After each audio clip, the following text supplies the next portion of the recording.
بسم الله الرحمن الرحيم كسر دبادة إن قبتي هكتي جانجو وراها سوق terminal كيني ستة وصن حوتين سيد عدد مركز إنه هاد project كيني ماشي مركزي كسر كرسناي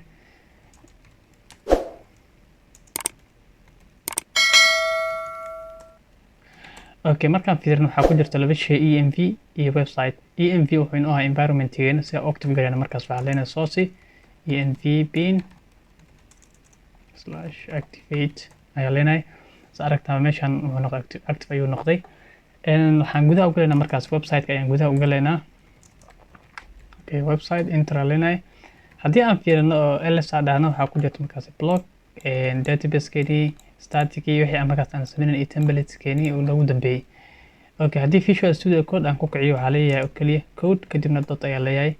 qaabkaas ayuu kusoo kacayaa okay haddii aan dib u sii kicino oo aan dhahno python 3 serverka dib u kicino .py run server saartan waxaan soo kacay serverkeeni kaliya waxaan klik siinaa linkaas adiga markaas control qabanay ama koobiyeenaysa waxaad tagaysaa browserkaaga kan waa local hostiga intaan dambe haddii aan fiirino dirtaan browserka markaan soo kicino saartanba meeshan waxaa ku qoran 127.0.0.1 intaasi waa local hostigaaga inta xigta intaan waxa lagu magacaabaa portiga numberka waa markaasi portiga markaasi waxa doonta ay ka dhigi kartaa laakiin portiga default waa markaas Django waa 8000 waxa dhigi kartaa local host oo ku tijaabi kartaa local host kadibna waxa leedahay 8000 inta ay leedahay saaragtaa markaas waxa soo kacay isku mid ah maragtaa local host ina qortid ama ina IP-gaas oo local host u taagan ina qaadatid labadaba isaga mid markaa okay inta markaa taaganahay waxaan soo sameynay teamkeeni ama bootstrap ayaan ku soo xirnay waxaa kale soo aragnay bootstrap ayaan ku soo xirnay waxaan soo aragnay template qaabka loo register gareeyo waxaan kale soo aragnay sidii app cusub loo bilaabaa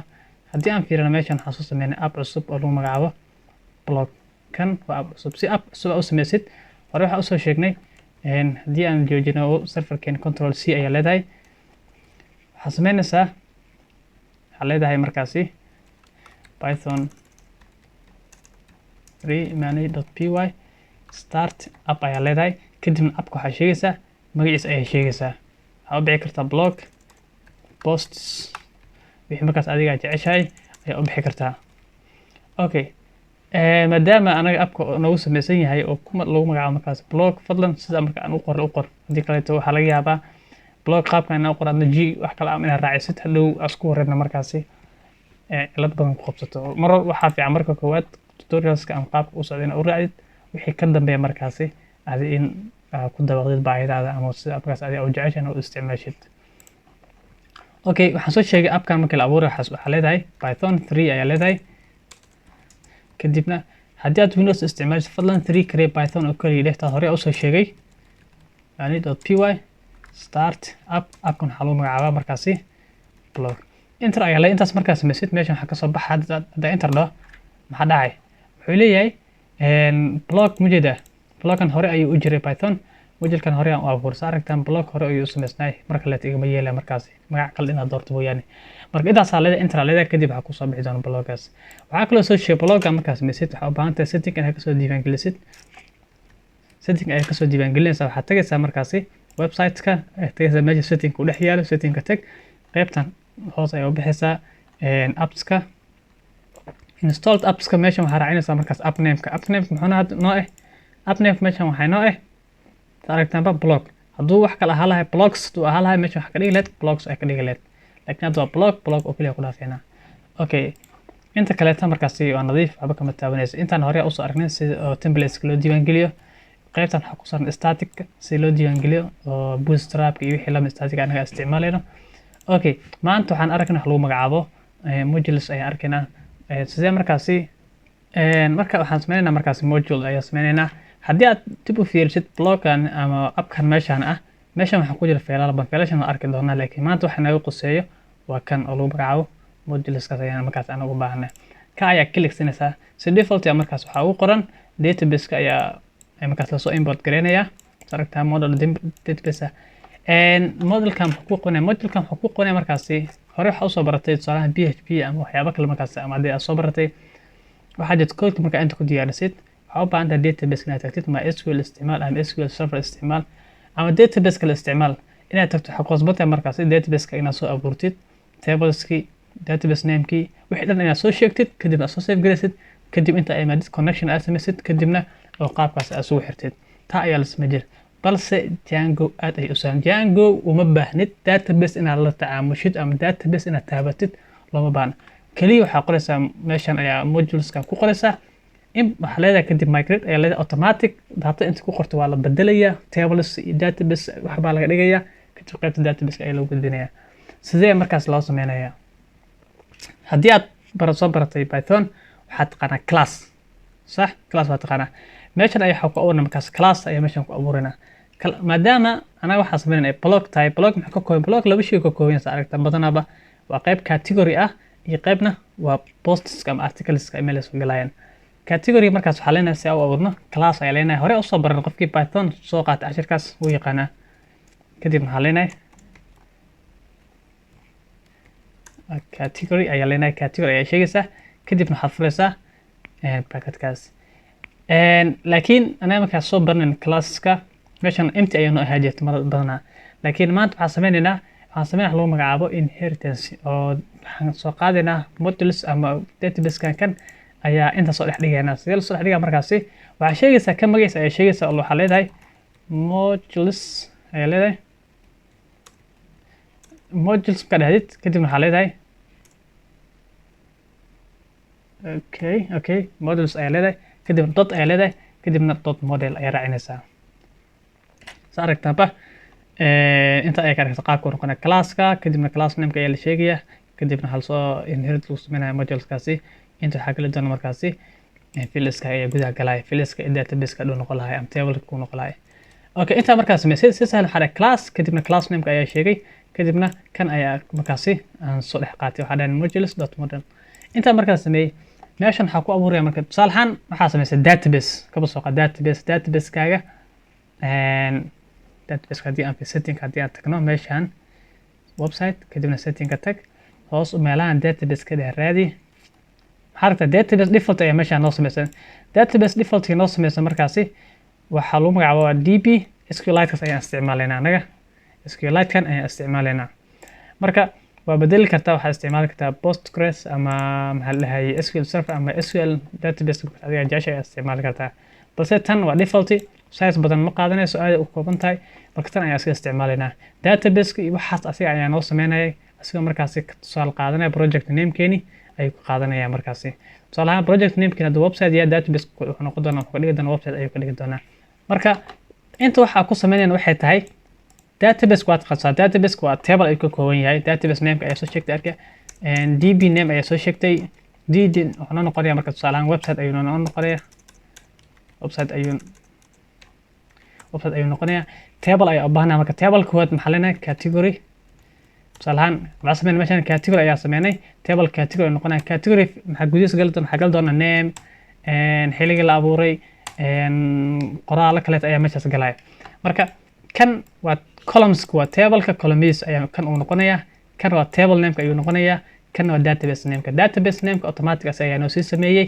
kama walwalayna taasi table-ka anaga hadda awan category aan class-ka meeshan ku abuurnay wuxuu noo noqon doonaa table name-ka ayuu noqonayaa dhanka database-ka markii la taagan yahay gudaha waxa ku abuurnaa markaasi fields-ka ayaa gudahaas ku abuureynaa midka ugu horeeya waxa leenahay name okay column-ka koowaad waxa leenahay name waxaa soo baratay database-ka caadiga maxaa la dhahay MySQL wixii la mid ah markaas waxaa la sheegay waxyaabo badan jar field san hebel wax badan la sheegay tanna waa sidii camal laakiin ka kooban mar walba markaad sheegtid waxaad soo qaadanaysaa modelkan ayaa soo qaadanaysaa waxaa leedahay modules ayaa leedahay kadib dot ayaa leedahay kadib waxaad sheegaysaa maxaa ugu baahan tahay markaan integer ma ugu baahan tahay jar field ma ugu baahan tahay waxa ugu baahan tahay sheegaysaa floating wixii alaal waxaa leenahay markaas name maadaama magaca uu noqon doono qoraal uu noqonayo waxaa leenahay markaasi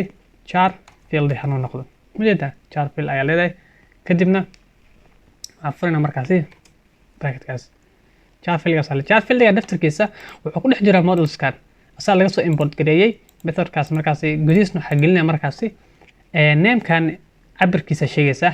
max length ayaa leedahay max length muxuu noqonayaa max length salaam xalay content ilaa iyo content character ayuu noqonayaa markaasi sidoo kale waxaa u baahanaa name kan unique noo noqdo laba title ama laba category isku mid ah markaasi ma rabna anaga inuu dhaco waxaa leenahay markaasi unique waxaa leenahay true true iyo false markaa qoys booleankaas t capital ama f capital ayay noqonaysaa halka luqadaha kaleeta ee small ka dhigaan badankood okay waxaan name kadib waxaan sheegnay modelka ayaa soo qaadanay kadibna fieldiga typekiisa ayaa sheegnay lengthiga ayaa sheegnay iyo markaas unique inuu yahay ayaan caddeyn intaas ayaa samaynaysa oo keliya waxaa kale oo baahanaya markaasi categorigan xilliga la abuuray inaan ogaano sidee ku ogaanayna taas waxaa ku ogaan karnaa markaasi waxaa leenahay markaasi created taariikhda la abuuray ogaanayna taariikhda la abuuray waxaa leenahay mar walba waxaa leedahay markaa sheegtid models ayaa keenaysa meeshaasi dot ayaa leedahay dot markaa dhaad kadib waxaa sheegaysaa methodka ama typeka ayaa sheegaysaa markaasi oo fieldigaas ku haya kan waxaa leeyahay maadaama taariikh ay tahay date time date time field ayuu noqonayaa waxaa u baahanahay datekan in anaga gacanta ku gelino marabna mar walba oo wax aan save gareeno automatic inuu dateka isa qaataa rabnaa waxaa leenahay markaasi si automatic u qaato out now add equal to okay maxaa dhan markaasi out now add adan si automatic markaas mar walba save adan anaga automatic taariikhdan waxaa la siinaya taariikhda markaas la taagan yahay iyo saacadda markaas la taagan yahay ayuu ku save gareynayaa waxaa kaloo baahanaya markaasi category yaa sameeyey qofkii sameeyey inaan ogaano qofkii sameeyey markaasna waxaa deertaan weli qaybta log in waxaas ma diyaarsano ma sameynin laakiin hadhow markii aan sameyno maxaa dhacaya markaasi ani hadda save dhaho automatic ID-ga userkayga ID-giisa ayuu qaadanaya hadhow waxaa la ogaan karaa category qof hebel inuu sameeyey saas ayaa markaas caddeyn noqonayso taa waxaa leenahay markaasi created by sidii camal idin waxaa leenahay models dot kadibna meeshan maadaama number ay gelinayaan waxaa leenahay si sahlan integer ayaa ka dhiganaa integer field ayaa leenahay kadibna calaamad ayaa keenanaa okay waxaa leenahay markaas intaan markaas sameyno save ayaa leenahay control s ayaa dhahnay serverkeed ayaa ku noqonaynaa saa aragtaan waxaan sameynay wixii waan diyaarinay tablekeeni wixii dhan waan sameynay balse maxaa u baahanay databaseka inaan ku save gareyno saa u save gareynaynaa databaseka saa u save gareyno hore waxaa usoo baranay waxa la yidhahdo make migration iyo migrate okay hadda ayaan arkaynaa si fiican labadooda python 3 manage.py make migration ayaa marka hore leedahay waxay ku qabanaysaa make migrations waxay tahay intan waa la qaadayaa waxaa la geenayaa markaasi migrationskaasi ayaa inta wax lagu abuurayaa file ayaa loo abuuraya filekaas meeshaas la abuuray databaseka ayaa la diyaarinaya aan aragna hadda meeshan waa empty aragtaba intaa markaa qorno waxaa leenahay enter ayaa leenahay enter markaa dhahno aan fiirino cilad baan haysato okay ha cilad ayaan haysato char field hadhahay db has no attribute okay صح char field qoraalka ayaa naga qaldan sida u qornay meeshan save ayaa leenahay marka leeta kana clear aska dhahno hadda ayaan ran gareynaa markaasi haddana cilad kale ayaan haysta ciladdan haysta maxay tahay okay date time qoraal ayaa naga haysta mar walba waxaad fiirinaysaa attribute errorkaas ayaa fiirinaysaa errorkaas ayaa kuu sheegaya markaasi date time qaabka u qornay iyadana way qaldan tahay date meesha e ayaa ka rabnaa okay clear leh maxaa kaloo haddana naga qaldan okay waxyaabadana naga qaldan sidoo kale waxaa naga qaldan integer field okay field asigana qaab qaldan ayaa u qornay ida soo hormari save dheh okay haddana run dheh markaan alxamdulillah ugu dambeyn saa aragtaan baa ku guuleysanay waxaan sameynay create waxaan abuurnay markaas model markaasi ama table oo markaas lagu magacaabo category okay inta haddii aan fidaat meeshaan waxay ahayd keliya initkaas ayaa noo abuurnay hadda maxaa kusoo biiray initial color kusoo biiray haddaa kligsayna meeshaan maxaa ku jira okay mujeda migrationska wixii la diyaariyey si aragtaanba tableka magaciisa ayaa lasoo sameeyey ID-ga ID anaga hore uma sheegin ID meeshaan balse automatic hadda asigaa u sameeyey ma aragtaa outfill automatic waa asaa increment sameynaa primer key waaye wixii asoo baran jirto waxaas ma jeeda nameka carfield maximum inta waa anaga qornay marka taa waa clear markaas taa maxaa sameeyey markaas waxaa ku sameeyey oo keliya make migrationskaas migrationka macnaheedu waxay tahay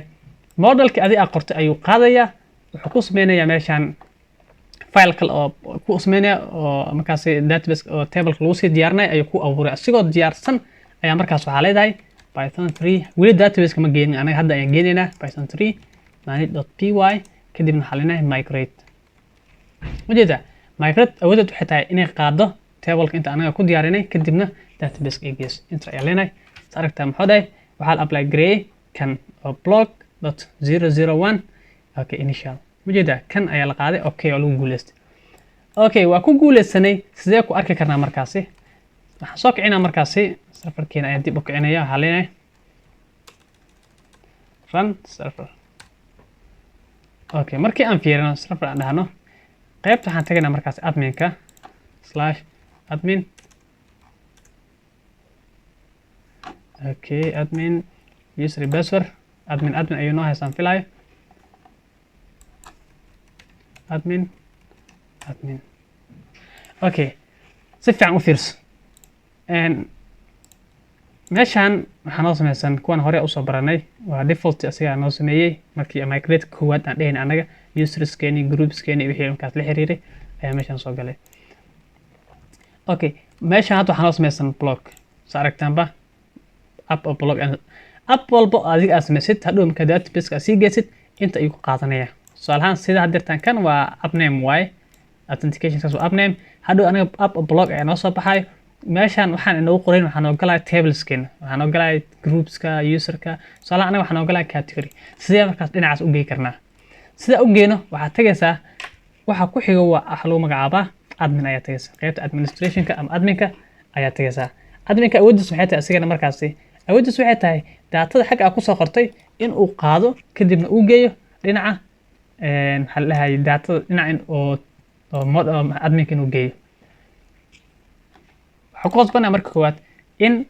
modelka anaga inta ku abuuray inaad soo qaadno oo qaybtan aa keento sida u keenayna markaasi import ayaa ku samaynayna waxaa leenahay from